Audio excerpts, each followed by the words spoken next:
Rapunzel.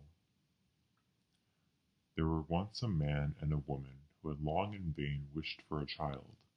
At length the woman hoped that God was about to grant her desire. These people had a little window at the back of their house from which a splendid garden could be seen, which was full of the most beautiful flowers and herbs. It was, however, surrounded by a high wall, and no one dared to go into it because it belonged to an enchantress, who had great power and was dreaded by all the world.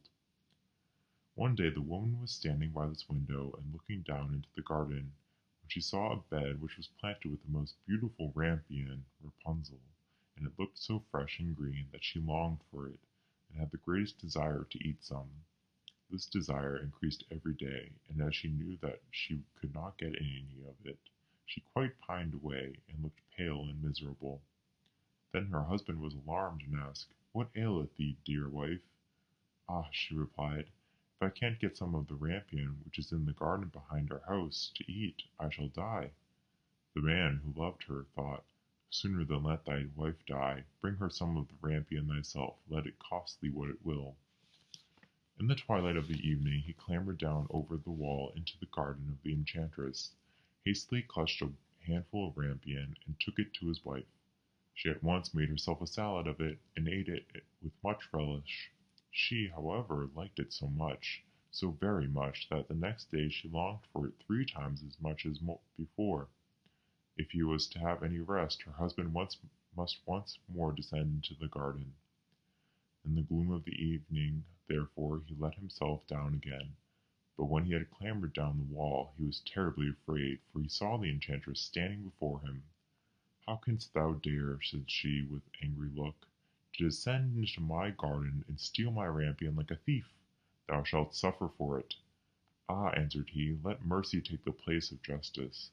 I only made up my mind to do it out of necessity. My wife saw your rampion from the window, and felt such a longing for it that she would have died if she had not got some to eat." Then the enchantress allowed her anger to be softened, and said to him, "If the case be as thou sayest, I will allow thee to take away with thee as much rampion as thou wilt. Only I make one condition. Thou must give me the child which thy wife will bring into the world. It will be well treated, and I will care for it like a mother."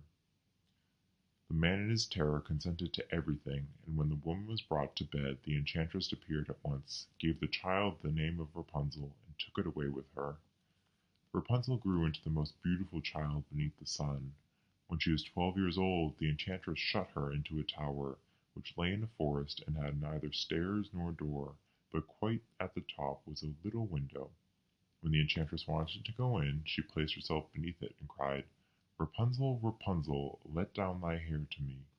Rapunzel had magnificent long hair, fine as spun gold, and when she heard the voice of the enchantress, she unfastened her braided tresses, wound them round one of the hooks of the window above, and then the hair fell 20 ells down, and the enchantress climbed up by it.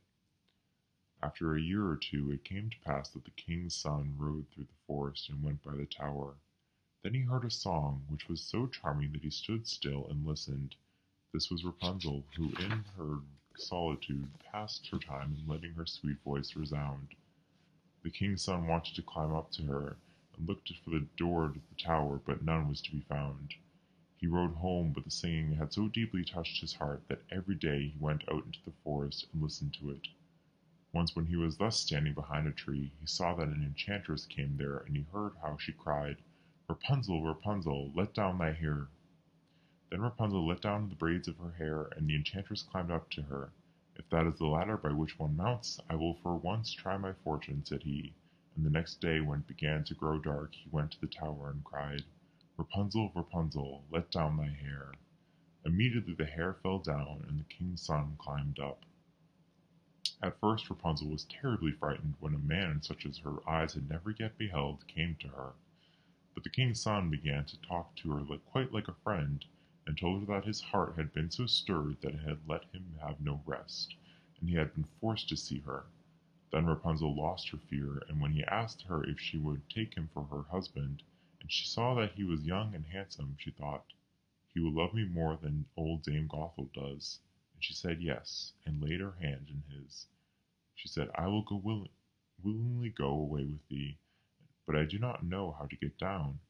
Bring with thee a skein of silk every time that thou comest, and I will weave a ladder with it, and when that is ready I will descend, and thou wilt take me on thy horse." They agreed that until that time he should come to her every evening, for the old woman came by day. The enchantress remarked nothing of this, until once Rapunzel said to her, "Tell me, Dame Gothel, how it happens that you are so much heavier for me to draw up than the young king's son. He is with me in a moment." "Ah, thou wicked child," cried the enchantress, "what do I hear thee say? I thought I had separated thee from the world, and yet thou hast deceived me." In her anger she clutched Rapunzel's beautiful tresses, wrapped them twice around her left hand, seized a pair of scissors with her right, and snip, snap, they were cut off, and the lovely braids lay on the ground. And she was so pitiless that she took poor Rapunzel into a desert where she had to live in great grief and misery. On the same day, however, that she cast out Rapunzel, the enchantress in the evening fastened the braids of hair which she had cut off to the hook of the window, and when the king's son came and cried, "Rapunzel, Rapunzel, let down thy hair," she let the hair down. The king's son ascended, but he did not find his dearest Rapunzel above, but the enchantress, who gazed at him with wicked and venomous looks.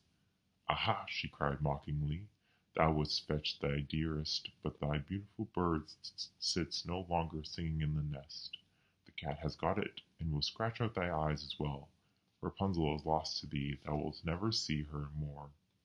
The king's son was beside himself with pain, and in his despair he leapt down from the tower. He escaped with his life, but the thorns into which he fell pierced his eyes.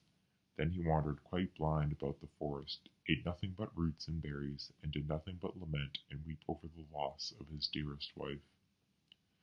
Thus he roamed about in misery for some years, and at length came to the desert where Rapunzel, with the twins to which she had given birth, a boy and a girl, lived in wretchedness.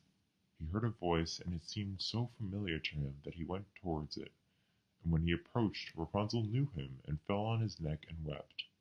Two of her tears wetted his eyes, and they grew clear again, and he could see with them as before.